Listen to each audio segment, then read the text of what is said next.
Yeah, I got a real love-hate relationship with the Willy Wonka stuff they pulled with the One Ring. So I'll kick it off with the stuff that will put some of you off balance. The one of One Ring, the one that went for $2 million, the serialized rings, the Elvish rings, the Dwarvish rings, all that stuff. The people are like, oh, this is money grab, it's disgusting. I love that shit. That to me is exactly what a chase card should be in Magic, because it was siloed in the collector booster shit, and its value was based on arbitrary scarcity of an aesthetic. At the end of the day, these cards are just bling, and they're only valuable because people are magpies and we fucking like bling, but it does not cause you any real harm to not have access to these cards. So while I am glad that a regular dude found it, I'm glad that it ended up in the hands of Post Malone, who does have a lot of love for the game. Even if that shit didn't happen, give me more things like this. Give me a set where they're like, oh yeah, we have 500 cards. We made Mark Rosewater cry and we put his tears in the fucking ink.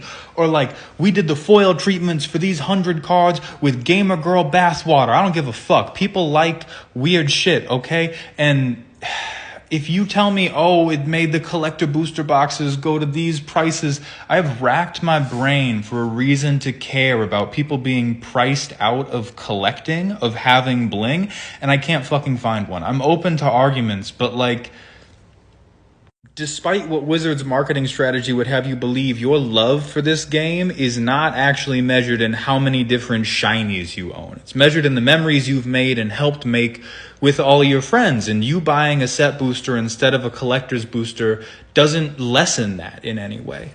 But my optimism and my patience for behaviors like that are predicated upon the belief that the base game is going to be accessible and it's just the bling that's going to be monetized in this incredibly ridiculous way. And that's not the case because of shit like the One Ring.